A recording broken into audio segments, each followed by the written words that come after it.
നാട്ടിൻ പുറത്തിലാദ്യം രാജമലയിലേക്ക് ഒരു ട്രിപ്പായാലോ? ഇരവികുളം ദേശീയ ഉദ്യാനവും നീലഗിരി താർ എന്നറിയപ്പെടുന്ന വരയാടുകളെയും കാണാം.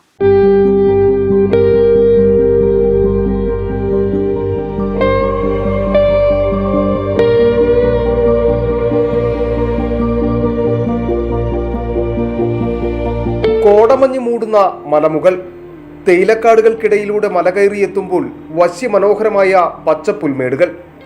സമുദ്രനിരപ്പിൽ നിന്നും 2000 അടി ഉയരത്തിലുള്ള കേരളത്തിലെ ഏക ദേശീയ ഉദ്യാനം. ഇവിടെയാണ് ആരെയും ആകർഷിക്കുന്ന വരയാടുകൾ മേഞ്ഞു നടക്കുന്നത്.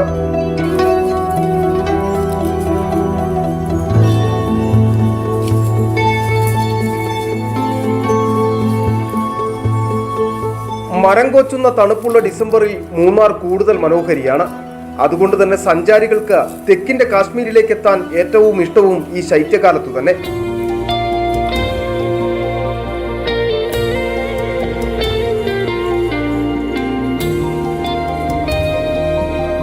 മൂന്നാറിൽ ഏറ്റവും കൂടുതൽ സഞ്ചാരികൾ എത്തുന്നത് ഇരവികുളം ദേശീയ ഉദ്യാനത്തിലെ രാജമലയിലേക്കാണ്. വരയാടുകളെ കാണുന്നതിനും ചിത്രങ്ങൾ പകർത്തുന്നതിനും നൂറുകണക്കിന് സഞ്ചാരികളാണ് ദിവസേന വന്നു പോകുന്നത്.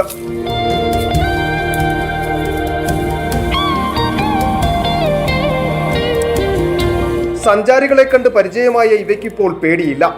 മുമ്പ് പുൽമേടുകളിൽ നിന്നും താഴോട്ടിറങ്ങാത്ത വരയാടുകൾ ഇപ്പോൾ കൂട്ടമായി റോഡരികിലും എത്തും. വരയാടുകളെ അടുത്തു കാണാൻ കഴിയുന്നതിന്റെ സന്തോഷം സന്ദർശകർക്കുമുണ്ട്. ഇവിടെ വരയാടുകളെ കാണാൻ വേണ്ടിയാണ് നമ്മളിവിടെ വന്നത്. ഇപ്പോൾ ഇത്ര അടുത്ത് കാണാൻ പറ്റുമെന്ന് നമ്മൾ വിചാരിച്ചില്ല. ഇപ്പോൾ എന്തായാലും കൊള്ളാം. ഇവിടെ എന്തായാലും വരയാടുകളെല്ലാം റോഡിൽ കൂടെ തന്നെ നടക്കുന്നുണ്ട്. അത് തന്നെ നമുക്ക് നല്ലൊരു എക്സ്പീരിയൻസ് ആണ്. അതെ, ഇവിടെ വന്നിട്ട് ഇപ്പോൾ ആദ്യമായിട്ടാണ് കാണുന്നത് ഇത്ര അടുത്തായിട്ട്. മുമ്പൊക്കെ സഞ്ചാരികളുടെ സാന്നിധ്യം അറിഞ്ഞാൽ ഒളിച്ചിരുന്ന വരയാടുകൾ ഇപ്പോൾ സന്ദർശകർക്കൊപ്പം നടക്കും. അവർക്കായി ചിത്രങ്ങൾ പകർത്താൻ നിന്നു കൊടുക്കും.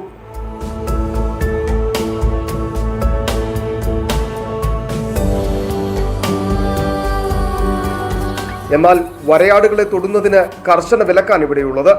നിരീക്ഷണത്തിനായി വാച്ചർമാരെയും നിയമിച്ചിട്ടുണ്ട്. മുമ്പൊക്കെ വരയാടുകളെ കാണാൻ മണിക്കൂറുകൾ ഇവിടെ ഇവ കാടിറങ്ങുന്നത് കാത്തു നിൽക്കണമായിരുന്നു. എന്നാൽ ഇന്ന് സഞ്ചാരികളെ കാത്ത് വഴിയോരങ്ങളിൽ വരയാട്ടിൻ പറ്റമുണ്ട്. രാജമലയിൽ നിന്നും സന്ദീപ് രാജാക്കാട്, ന്യൂസ് 18.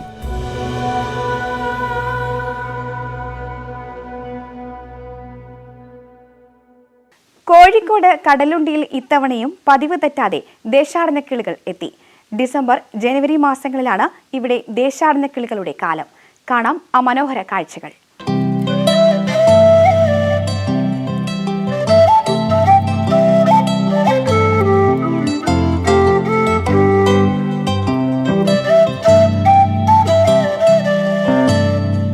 കടലുണ്ടിയിലെ കണ്ടൽ വനങ്ങളിലൂടെ ഒന്ന് പോയി നോക്കാം. ദേശാടന കിളികൾ വിരുന്നെത്തുന്ന കാലം കൂടിയാണ്. ഭാഗ്യമുണ്ടെങ്കിൽ ഒരുപാട് ദേശാടന കിളികളെ കൂടി നമുക്ക് കാണാൻ കഴിയും.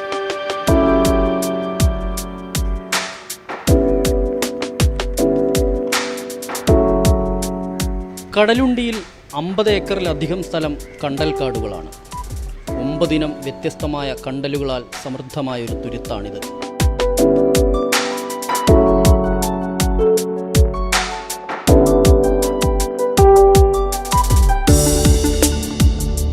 കേരളത്തിലെ ആദ്യത്തെ കമ്മ്യൂണിറ്റി തുരുത്താണ്. അടുത്തിടെ ബയോറിസർവായി പ്രഖ്യാപിച്ചു.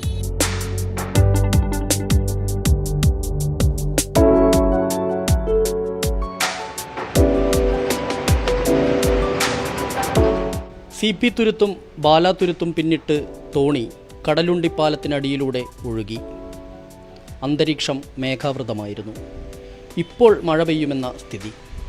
കടലുണ്ടി മുതൽ മലപ്പുറം ജില്ലയിലെ വള്ളിക്കുന്ന് വരെ നീണ്ടു നിവർന്നു കിടക്കുന്ന കണ്ടൽ വനങ്ങൾ.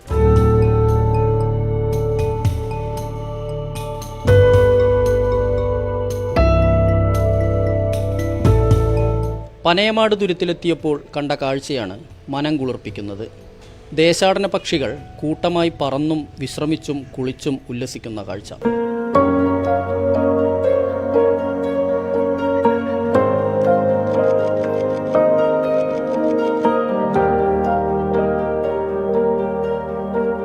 തുരുത്തുകളിലെല്ലാം ദേശാടന പക്ഷികളും കടൽക്കാക്കകളും. പക്ഷേ പഴയ അവസ്ഥയിലല്ല കാര്യങ്ങൾ. ദേശാടന പക്ഷികളുടെ ആവാസ വ്യവസ്ഥയ്ക്ക് വലിയ തകർച്ച നേരിടുന്നുണ്ട്. തുരുത്തുകളിൽ മതിയായ തീറ്റയില്ലാത്ത സ്ഥിതിയുണ്ട്.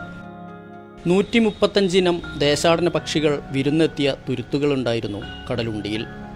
ഇപ്പോഴാകട്ടെ സീസണായിട്ടും 30 മുതൽ 50 വരെ ഇനം പക്ഷികൾ മാത്രമാണ് ഇവിടെ എത്തുന്നത്.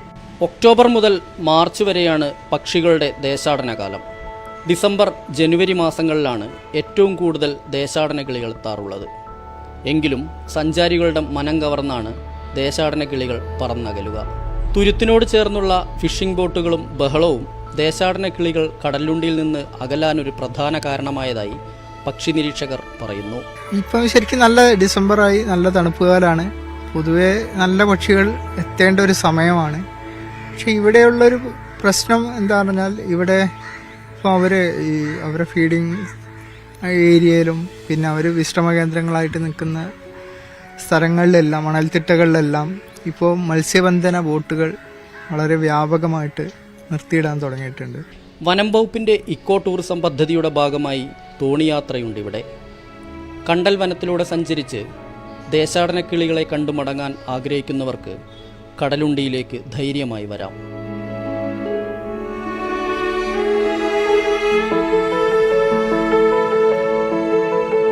കണ്ടൽ കാടുകളാൽ സമൃദ്ധമാണ് കടലുണ്ടിയിലെ ഈ തുരുത്തുകൾ.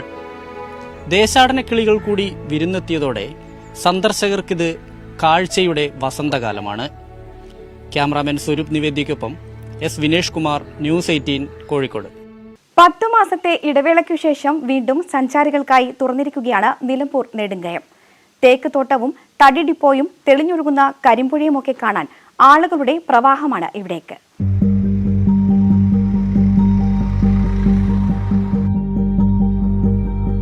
കാടിന്റെ ഭംഗി, പ്രകൃതിയുടെ നിർമ്മല അനുഭൂതി, ചരിത്രശേഷിപ്പുകൾ തുടങ്ങി നെടുങ്കയത്തെ സഞ്ചാരികളുടെ പ്രിയപ്പെട്ടതാക്കുന്ന ഒട്ടേറെ ഘടകങ്ങളുണ്ട്. നിലമ്പൂർ നിബിഡ വനമേഖലയിലേക്കുള്ള കവാടമായി നെടുങ്കയത്തെ മാറ്റിയത് ബ്രിട്ടീഷുകാരാണ്. അത് വനവിഭവങ്ങൾ കടത്താനായിരുന്നു. ചെറുപുഴയ്ക്ക് കുറുകെ 1931-ലും കരിമ്പുഴയ്ക്ക് കുറുകെ 1933-ലും ഇരുമ്പ് ഗർഡർ പാലങ്ങൾ നിർമ്മിച്ചാണ് ബ്രിട്ടീഷുകാർ വനമേഖലയിലേക്ക് കടന്നു ചെന്നത്. 2 പാലങ്ങളും ഇന്നും ബലവത്തായി കാലങ്ങൾക്ക് സാക്ഷിയായി നിൽക്കുന്നു.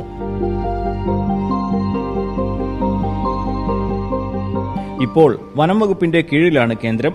കവാടത്തിൽ കോവിഡ് മാനദണ്ഡങ്ങൾ പാലിച്ചുകൊണ്ടാണ് പ്രവേശിപ്പിക്കുന്നത്. ഫെബ്രുവരിയിൽ സാധാരണ ഞങ്ങൾ ഫയർ സീസൺ പ്രമാണിച്ച് ഇവിടെ ടൂറിസം ക്ലോസ് ചെയ്യാറുണ്ട്. അത് കഴിഞ്ഞിട്ട് വെച്ചാൽ മഴക്കാലം തുടങ്ങുന്നതോടുകൂടി വീണ്ടും ഓപ്പൺ ചെയ്യാറുണ്ട്. ഇപ്പോൾ പിന്നെ കൊറോണ കാരണം നമ്മൾ ഇപ്പോൾ 8-9 മാസം കഴിഞ്ഞിട്ടാണ് ഇപ്പോൾ തുറക്കണത്. അപ്പോൾ കോവിഡ് പ്രോട്ടോക്കോളൊക്കെ പാലിച്ചുകൊണ്ട് തന്നെയാണ് ആളുകളെ ടൂറിസത്തേക്ക് വെൽക്കം ചെയ്യുന്നത്.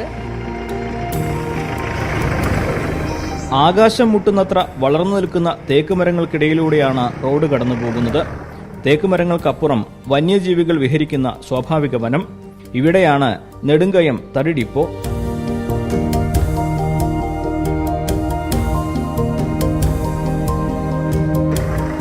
നെടുങ്കയത്ത് വനംവകുപ്പിന് കീഴിലുള്ള തടി ഡിപ്പോയാണിത്. വിവിധ പ്ലാന്റേഷനുകളിൽ നിന്നുള്ള മരങ്ങൾ മുറിച്ചു കൊണ്ടുവന്ന് ഇവിടെ നിന്നാണ് കയറ്റിവിടുന്നത്. 2 പ്ലാന്റേഷനുകളാണ് പ്രധാനപ്പെട്ടതായിട്ട് നെടുങ്കയത്തുള്ളത്. ഞാനിപ്പോൾ നിൽക്കുന്നത് 1909-ൽ ബ്രിട്ടീഷുകാർ തുടങ്ങിയ പ്ലാന്റേഷനിലാണ്. ഈ റോഡിനപ്പുറം നമുക്ക് കാണുന്നത് 1919-ൽ ബ്രിട്ടീഷുകാർ തുടങ്ങിയ മറ്റൊരു പ്ലാന്റേഷനാണ്. ഈ 2 പ്ലാന്റേഷനിലെയും മരങ്ങൾ മുറിച്ചു മാറ്റില്ല. അത് സംരക്ഷിത മേഖലയാണ്. ഇതിനു പുറമെ നിലമ്പൂരിൽ വിവിധ പ്ലാന്റേഷനുകൾ വനംവകുപ്പിന്റെ കീഴിലുണ്ട്. അവിടെയുള്ള മരങ്ങളാണ് മുറിച്ചു വിൽക്കുന്നത്. പിന്നെയും മുന്നോട്ടു പോയാൽ കരിമ്പുഴയെത്തും. പുഴയ്ക്കു കുറുകെ ബ്രിട്ടീഷ് എഞ്ചിനീയറായ ES ഡോസൺ നിർമ്മിച്ച ഇരുമ്പ് പാലം. ബ്രിട്ടീഷ് എഞ്ചിനീയറിംഗ് മികവിന്റെ ഏറ്റവും മികച്ച ഉദാഹരണമാണ് ഈ പാലം. കരിങ്കൽ തൂണുകളിലും ഇരുമ്പ് ഗർഡറിലുമാണ് ഈ പാലം നിർമ്മിച്ചത്. ഒട്ടേറെ പ്രളയങ്ങൾ ഈ പാലം അതിജീവിച്ചു. 2019 മഹാപ്രളയത്തെ വരെ. പാലം കടന്നു ചെല്ലുമ്പോൾ ആദ്യം കാണുക ഡോസൺ സാഹിബിന്റെ ശവകുടീരമാണ്. 1938-ലാണ് അദ്ദേഹം മരിച്ചത്. കരിമ്പുഴയിൽ മുങ്ങി മരിക്കുകയായിരുന്നു. നെടുങ്കയത്തേക്ക് വരുന്ന 2 ഗർഡർ പാലങ്ങളും രൂപകൽപ്പന ചെയ്തത് അദ്ദേഹമാണ്. നെടുങ്കയത്ത് ഈ കാണുന്ന തരത്തിൽ ആനപ്പന്തി അടക്കമുള്ള കാര്യങ്ങളെല്ലാം രൂപകൽപ്പന ചെയ്തത് അദ്ദേഹമാണ്. ആധുനികമായിട്ട് അല്ലെങ്കിൽ ബ്രിട്ടീഷുകാർക്ക് ഇവിടെ നിന്ന് എന്തെല്ലാം ഉപയോഗപ്പെടുത്താം, എന്തെല്ലാം ഉപകാരപ്പെടുത്താം എന്ന ദീർഘവീക്ഷണത്തോടെ അദ്ദേഹം ഇവിടെ ഒരുപാട് കാര്യങ്ങൾ ചെയ്തിരുന്നു. അദ്ദേഹത്തിന്റെ ശവകുടീരവും ഇവിടെ തന്നെയാണ് ഉള്ളത്. ഇതിന് അല്പം ദൂരെ നെടുങ്കയം ആദിവാസി കോളനിയോട് ചേർന്നാണ് ആനപ്പന്തി. 1991 വരെ സജീവമായിരുന്നു ഇവിടം. നിലമ്പൂർ വനത്തിൽ നിന്നും പിടികൂടുന്ന ആനകളെ ചട്ടം പഠിപ്പിച്ചിരുന്നത് ഇവിടെയായിരുന്നു. ഈ ആനപ്പന്തിയുടെ ഒരു പ്രത്യേകത, ഇത് ഇരുമ്പകം എന്ന മരത്തിന്റെ തടി ഉപയോഗിച്ചാണ് ഇതിന്റെ കൂട് ഉണ്ടാക്കിയിട്ടുള്ളത്. നല്ല ബലമുള്ള തടിയാണിത്. ആന കുത്തിയാലൊന്നും ഇത് പൊട്ടില്ല, പകരം ചതയ്യ മാത്രമേ ചെയ്യൂ. അതായത് ഒരിക്കലും ആനയ്ക്ക് ഇത് കുത്തിപ്പൊളിച്ച് പുറത്തിറങ്ങാൻ കഴിയില്ല. അത്ര ബലമാണ് ഈ ഒരു മരത്തടിക്കുള്ളത്. ഇപ്പോൾ ഇവിടെ എത്തുന്ന സഞ്ചാരികൾക്ക് ഏറ്റവും പ്രിയപ്പെട്ട കാര്യം കരിമ്പുഴയിൽ ഇറങ്ങാൻ സാധിക്കുമെന്നതാണ്. മുൻപ് ഒരുപാട് ആഴമുള്ള കയങ്ങളുള്ള ഇടമായിരുന്നു ഇത്. നെടുങ്കയം എന്ന പേര് പോലും അങ്ങനെയാണ് വന്നത്. എന്നാൽ ഇപ്പോൾ ശാന്തമായി തെളിഞ്ഞൊഴുകുകയാണ് കരിമ്പുഴ. സഞ്ചാരികൾക്ക് ഇറങ്ങാനും കുളിക്കാനുമൊക്കെ അനുവാദവുമുണ്ട്. നെടുങ്കയത്തെ ഒരു പ്രധാനപ്പെട്ട ആകർഷണം ഈ കരിമ്പുഴ തന്നെയാണ്. മാസങ്ങൾക്ക് മുൻപ് പ്രളയകാലത്ത് നിറഞ്ഞൊഴുകി ഏറെ നാശമുണ്ടാക്കിയ പുഴയാണ് ഇപ്പോൾ ശാന്തമായിട്ട് ഒഴുകുന്നത്. ഇവിടെ എത്തുന്ന ആർക്കും സുരക്ഷിതമായി കരിമ്പുഴ ആസ്വദിക്കാവുന്ന സമയമാണ് ഇത്. ഈ ഒരു നല്ല പ്രകൃതി രമണീയമായിട്ടുള്ള ഒരു സ്ഥലമാണിത്. അപ്പോൾ നമുക്ക് ഫാമിലി ആയിട്ട് കുറച്ച് സമയം എൻ്റർടൈൻ ചെയ്യാനും അതോടൊപ്പം കുട്ടികൾക്ക് നമ്മുടെ ഈ ഒരു സ്ഥലത്തിനെക്കുറിച്ചും നമ്മുടെ പഴയകാല ചരിത്രത്തെക്കുറിച്ചും ഒക്കെ പറഞ്ഞു കൊടുക്കാനൊക്കെ ഉള്ള ഏറ്റവും നല്ല ഒരു അനുഭവം തന്നെയായിരുന്നു. നിലമ്പൂരിൽ നിന്നും 15 കിലോമീറ്റർ അകലെയാണ് നെടുങ്കയം. കരുളായി വഴി വേണം ഇവിടെ എത്താൻ. എല്ലാ ദിവസവും സഞ്ചാരികൾക്ക് പ്രവേശനം നൽകുന്നുണ്ട്. ഇപ്പോൾ സഞ്ചാരികളെ ക്ഷണിക്കുകയാണ് നെടുങ്കയം. കാഴ്ചകളേക്കാൾ അനുഭവങ്ങളായിരിക്കും ഇവിടെ അവരെ കാത്തിരിക്കുക. കരിമ്പുഴയും ഇരുമ്പ് പാലവും ബ്രിട്ടീഷുകാരുടെ തേക്കിൻ തോട്ടവുമെല്ലാം ഇവിടെ എത്തുന്നവർക്ക് ഒരു പുതിയ അനുഭവമായിരിക്കും. അഖിലോട്ട് പാർക്കൊപ്പം CB അനുമോദ്, ന്യൂസ് 18. താൽക്കാലികമായി കാണുന്ന എക്സിബിഷൻ അല്ല ഇത്. തിരക്കില്ലാത്തതിനാൽ പമ്പ മുതൽ സന്നിധാനം വരെ യാത്ര ചെയ്യുന്നവർക്ക് ഇപ്പോൾ ഇത് ആസ്വദിക്കാൻ സാധിക്കുന്നുണ്ട്.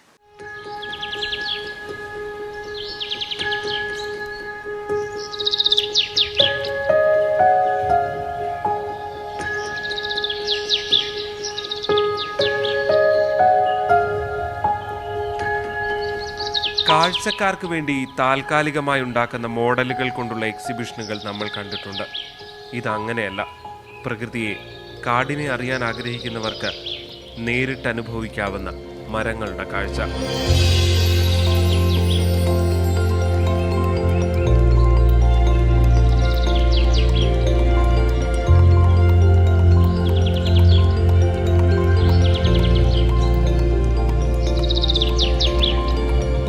കൽമാണിക്യം നിങ്ങൾ കണ്ടിട്ടുണ്ടോ?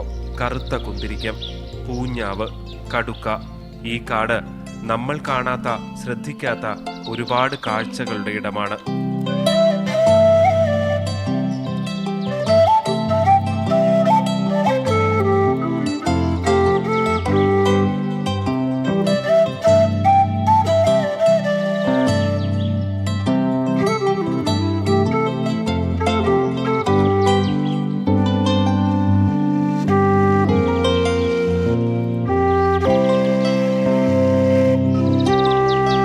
കേരള വനം വകുപ്പാണ് മരങ്ങളെക്കുറിച്ചുള്ള അറിവ് പകർന്നു നൽകുന്നത്, ശാസ്ത്രീയ നാമവും വിവരണവും ഉൾപ്പെടെ. കുന്തിരിക്ക മരം എന്ന് പറഞ്ഞാൽ നമ്മുടെ നാട്ടിൻപുറത്ത് നമ്മൾ സാധാരണ കാണാൻ പറ്റുന്ന ഒരു കേസ് കേട്ടല്ല. എന്നാൽ ഈ വരുന്ന വഴിക്ക് തന്നെ അതുണ്ട്. പിന്നെ കമ്പകം, പിന്നെ കല്ലുമാണിക്യം എന്നൊക്കെ പറഞ്ഞ് ഒരുപാട് മരുന്നുൾപ്പെടെയുള്ള ഈ മരങ്ങളെല്ലാം നമ്മുടെ വനമേഖലയിലാണ് ധാരാളമായിട്ട് കാണാറുള്ളത്. അത് നമുക്ക് നാട്ടിൻപുറത്ത് കാണാൻ പറ്റുന്നില്ല. അവയെപ്പറ്റി ആ മരങ്ങൾ എന്താണെന്ന് അറിയാനായിട്ട്. ഇപ്പോൾ കുന്തിരിക്ക വരുന്ന മരം ഒരു മരത്തിൻ്റെ കറയിൽ നിന്നാണ് അത് കിട്ടുന്നത്. അപ്പോൾ അത് കാണാനായിട്ടൊരു അവസരം കിട്ടുക എന്ന് പറഞ്ഞു കഴിഞ്ഞാൽ വലിയ കാര്യമാണ്. പിന്നെ അതിനെപ്പറ്റിയൊക്കെ തന്നെ അതല്ലാതെ തന്നെ ഇതിൽ കാണുന്ന പല മരങ്ങളെപ്പറ്റി പിന്നെ സയൻസൊക്കെ മെയിൻ സബ്ജക്റ്റ് എടുത്ത് പഠിക്കുന്ന കുട്ടികൾ പലരും വന്നതിൻ്റെ ഡീറ്റെയിൽസ് നമ്മളോട് ചോദിച്ചറിയാറുണ്ട്. നമ്മുടെ സ്റ്റാഫ് അതിനെപ്പറ്റി, അവർക്ക് എല്ലാം അതിനെപ്പറ്റി നല്ല പ്രാവീണ്യമുള്ളവരാണ്. നല്ല രീതിയിലുള്ള അറിവ് അവർക്ക് കൊടുക്കാറുണ്ട്. പമ്പ മുതൽ സന്നിധാനം വരെയുള്ള വഴിക്ക് ഇരുവശവുമാണ് ഈ കാഴ്ചകൾ.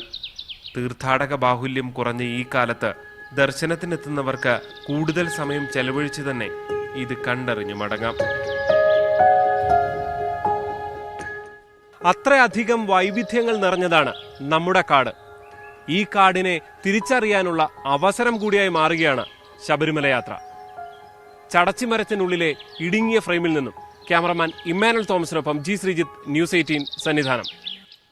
ന്യൂസ് 18 വാർത്തയിലൂടെ ലോകമറിഞ്ഞ ഒരു വെള്ളച്ചാട്ടമുണ്ട് ഇടുക്കി സേനാപതിയിൽ.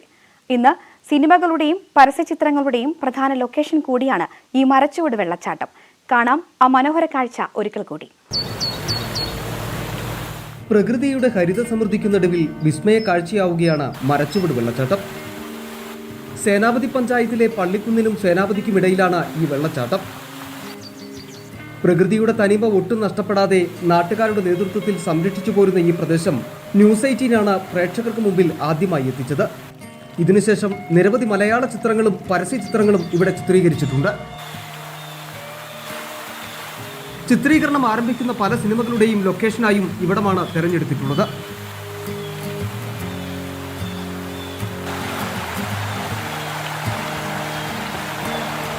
നാട്ടുകാരുടെ വലിയ പരിശ്രമം തന്നെയാണ് ഈ മനോഹര വെള്ളച്ചാട്ടത്തെയും പ്രദേശത്തെയും ഇങ്ങനെ നിലനിർത്താൻ സഹായിക്കുന്നത്. കൊല്ലവർഷം 970 എന്ന് പറയുന്ന ഒരു സിനിമയിൽ നിന്നാണ് തുടക്കം. അതിൻ്റെ ലൊക്കേഷനായിരുന്നു ഇത്. അതിനുശേഷം നിരവധി സിനിമകൾക്കും നിരവധി പരസ്യങ്ങൾക്കും ഒരു പ്രധാനപ്പെട്ട ലൊക്കേഷനായി ഇത് മാറി. നിരവധി സഞ്ചാരികളാണ് ഇവിടെ എത്തിക്കൊണ്ടിരിക്കുന്നത്.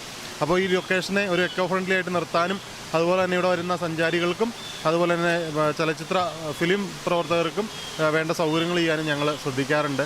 പിന്നെ ഇതിൻ്റെ ഒരു എക്കോളജിക്കൽ, അതായത് ഇവിടുത്തെ മരങ്ങളൊന്നും വെട്ടാതെ ഈ ചുറ്റുമുള്ള പ്ലാസ്റ്റിക് മാലിന്യങ്ങൾ ഉൾപ്പെടെയുള്ളവ ഇവിടെ നിക്ഷേപിക്കാതിരിക്കാനും അങ്ങനെയൊക്കെ വലിയ തരത്തിൽ ഈ വെള്ളച്ചാട്ടത്തെ അതിൻ്റെ തനിമ നിലനിർത്തിക്കൊണ്ട് അടുത്ത തലമുറയ്ക്ക് വേണ്ടി ഞങ്ങൾ കരുതി വയ്ക്കുകയാണ്.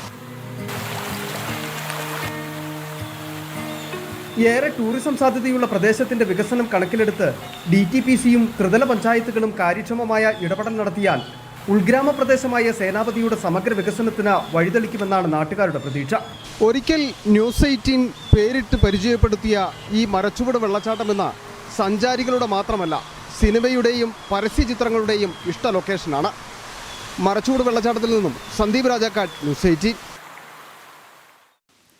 കുഞ്ഞു പിറന്നാൾ ആഴ്ചപ്പേരുകളിൽ അറിയപ്പെടുന്ന ഒരു വിഭാഗമുണ്ട് കാസർഗോഡ്.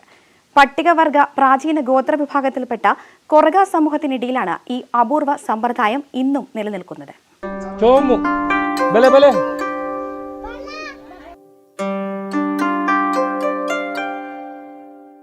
കുട്ടി പിറന്നാൽ എന്തു പേര് ചൊല്ലി വിളിക്കുമെന്ന് ചിന്തിച്ചു കൂട്ടുന്നവർക്കിടയിൽ വ്യത്യസ്തരാവുകയാണ് കാസർഗോട്ടെ കൊറഗ സമൂഹം. പ്രസവിച്ചു കഴിഞ്ഞാൽ ഇവരുടെ കുട്ടികൾക്ക് പേര് വിളിക്കുന്നത് സാധാരണ ആഴ്ചപ്പേരുകളിലാണ്.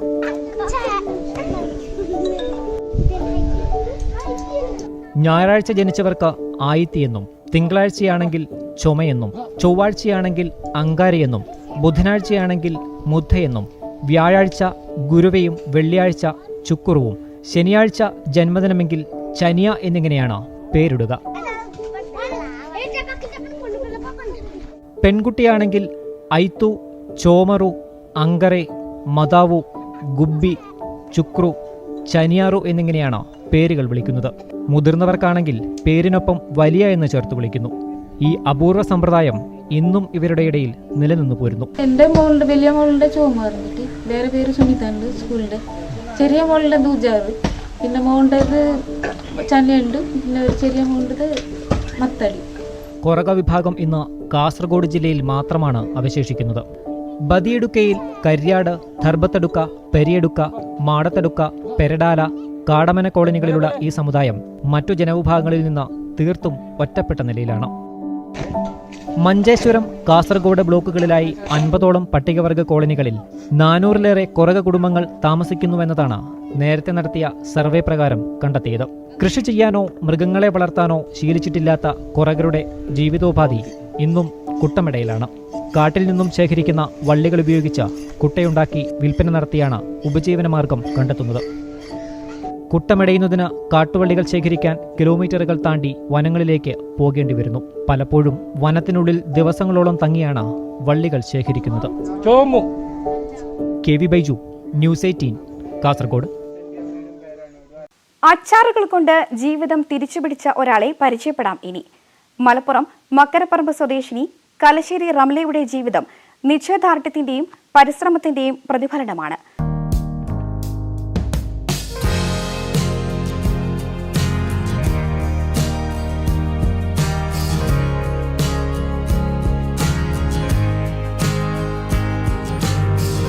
വീട്ടിലെ അടുക്കളയിൽ അടുക്കി വെച്ച കുപ്പികളിൽ മാങ്ങാച്ചാർ നിറച്ചുകൊണ്ട് റംല പറഞ്ഞു തുടങ്ങി കഴിഞ്ഞ കാലത്തെപ്പറ്റി, വഴിത്തിരിവുകളെപ്പറ്റി.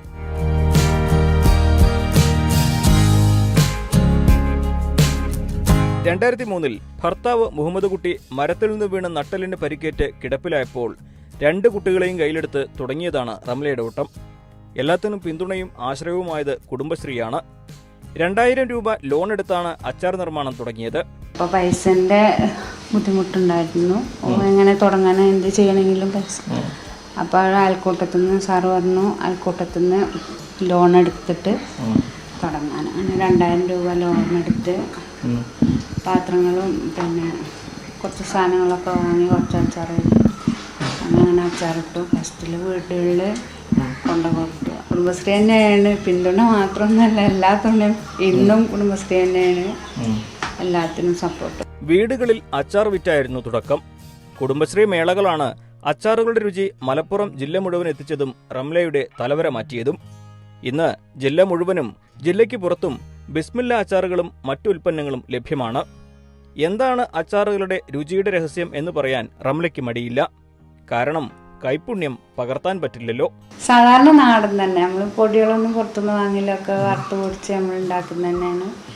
പിന്നെ പുറത്തുള്ള അച്ചാറിൻ്റെ മാതിരിയുള്ള കെമിക്കലൊന്നുമില്ല, ഉപ്പ് കൂടുതലുണ്ടാവില്ല, സുർക്ക കുറച്ച് ഒഴിക്കുള്ളൂ. സുർക്ക തീരെ ചേർക്കാതെ എന്നാലും നമുക്ക് വീട്ടിൽ ഉപയോഗിക്കുകയാണെങ്കിൽ നമുക്ക് കുഴപ്പമില്ല. പക്ഷേ വിൽക്കാനാകുമ്പോൾ ചിലപ്പോൾ 2-3 ദിവസം നമ്മളെടുത്തുനിന്ന് 3 ദിവസം 4 ദിവസം കഴിഞ്ഞിട്ട് പോയാലും വീട്ടിൽ കൊണ്ടുപോയി വെക്കുന്നപോലെ കൂട്ടി തീരുമ്പോഴത്തേക്കും കേടുക. അപ്പോൾ പിന്നെ കുറച്ച് സുർക്ക ചേർക്കും.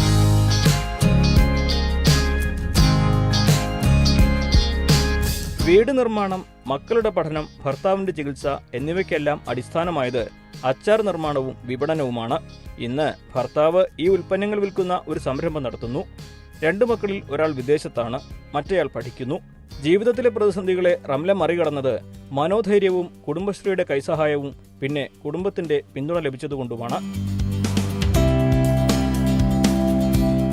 ആദ്യം ഇങ്ങനെ പോകുമ്പോൾ വല്ലാതെ ഇങ്ങനെ പറയും മൂപ്പര് വീട്ടിൽ കിടക്കും, ഞാൻ പുറത്ത് പോകും ചെയ്യും. സ്വാഭാവികമായിട്ട് അന്നത്തെ കാലമൊക്കെ നമ്മളെ ആൾക്കാർ പുറത്തൊക്കെ പോകുമ്പോൾ ഉള്ളൊരു ബുദ്ധിമുട്ടുണ്ട്, ട്രെയിനിങ്ങിനും കാര്യത്തിനൊക്കെ പോകുമ്പോൾ. അപ്പോൾ അങ്ങനെ പറയാൻ പിന്നോട് അറിയാം, അതിനും സാരില്ല, ഞാനല്ല എന്നെ കൊണ്ടുനടക്കുന്നത്, എനിക്ക് എന്നെ അറിയാം, മറ്റുള്ളവരെന്ത് പറഞ്ഞാലും പഠിച്ചവനും എനിക്കും അറിയാം, പിന്നെ എന്താ പ്രശ്നം. ഒരു ധൈര്യമാണ് ആര് പറഞ്ഞാലും. ആദ്യമൊക്കെ എന്തെങ്കിലും കേട്ടാൽ കരഞ്ഞിരുന്നു, പിന്നെ പറഞ്ഞാൽ ആയിക്കോട്ടെ അങ്ങനെ തന്നെയാണ്. ഈ അടുത്ത കാലത്താണ് റംലയുടെ ജീവിതം സോഷ്യൽ മീഡിയ വഴി ലോകമറിഞ്ഞത്. അതിന് ഒരു നല്ല വശമുണ്ടായി. എല്ലാം തകർന്ന ചിലരുടെ ജീവിതം തന്നെ വഴിതിരിച്ചു വിട്ടത് റംലയുടെ ജീവിത കഥയാണ്. 40 വയസ്സായ പിന്നെ ആണുങ്ങളാണ്. അവർ കൊറോണയായിട്ട് ഗൾഫിൽ നിന്ന് വന്നിട്ടാണ് അവർ കുറേ പൈസ ചിലവാക്കി. കാരണം അവിടുന്ന് പോന്നപ്പോൾ ഉള്ളതും കെട്ടുതാലി അടക്കം വിറ്റിട്ടൊക്കെയാണ് കുറേ സാധനങ്ങൾ ഹോൾസെയിൽ ഇതൊക്കെ വാങ്ങി വെച്ചിട്ട് നല്ലൊരു വിപുലീകരിച്ച് അവർക്ക് കയറ്റി അയക്കാനുള്ള പ്ലാനിങ് ആയിട്ടാണ് അവരെല്ലാതും ചെയ്തത്.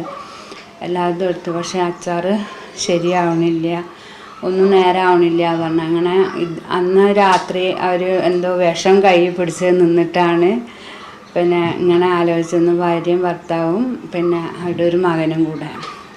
അപ്പോഴാണ് വെറുതെ അവള് ഫോണെടുത്ത് നോക്കിയപ്പോൾ അവൻ്റെ വീഡിയോ കണ്ടത്. അതിൽ അവർ അപ്പം തന്നെ ആ വീഡിയോ കണ്ടു കഴിഞ്ഞതിന് ശേഷം തന്നെ വിളിച്ചു. പിന്നെ ഇങ്ങനെ താത്ത നിങ്ങളെവിടെയാണ്, നിങ്ങളൊന്ന് കാണണം എന്ന് പറഞ്ഞിട്ട്. അപ്പം ആ കുട്ടി പറഞ്ഞത്തെ ഭാര്യനോട് നമുക്ക് ഏതായാലും നാളെ നേരം വിളിച്ചിട്ട് വീട്ടിലേക്ക് അവിടെ പോയിട്ടൊന്ന് അന്വേഷിച്ചിട്ട് നോക്കാമെന്ന് പറഞ്ഞിട്ട് ഈ സാധനം എടുത്ത് മാറ്റി വെച്ചു. എന്നിട്ട് പിറ്റേന്ന് രാവിലെ എൻ്റെ അടുത്ത് വന്നിരുന്നു. അപ്പം എന്നോട് ചോദിച്ചു എന്താണ് നിങ്ങളെ അച്ചാറിന് എന്താ ചേർക്കുന്നത്, ഞങ്ങളെങ്ങനെ ഉണ്ടാക്കിയാലും കേട് വരികയാണ്, അതേപോലെ പിന്നെ ഗ്യാസ് നിറഞ്ഞു പോവുകയാണ്, എന്തെങ്കിലും ശരിയാവണില്ല. അപ്പം ഞാൻ ചെയ്യുന്നതൊക്കെ ഞാൻ പറഞ്ഞു കൊടുത്തു. ഇപ്പോൾ ഇന്നലെയും കൂടി വിളിച്ചിട്ട് പറഞ്ഞു താത്ത എനിക്ക് ജീവിതം തന്നു ഞങ്ങൾക്ക്. കോവിഡ് കാലമായതുകൊണ്ട് അച്ചാർ നിർമ്മാണം അല്പം കുറഞ്ഞിട്ടുണ്ട്. എങ്കിലും പുതിയ രുചിക്കൂട്ടുകളും ഉൽപ്പന്നങ്ങളുമെല്ലാം നിർമ്മിക്കാൻ റംല പഠിച്ചുകൊണ്ടിരിക്കുകയാണ് ഇപ്പോഴും.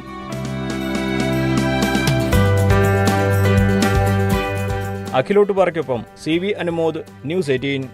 നാട്ടിൻപുറം അവസാനിക്കുകയാണ്. കൂടുതൽ വിശേഷങ്ങളും വാർത്തകളുമായി വീണ്ടും കാണാം. നമസ്കാരം.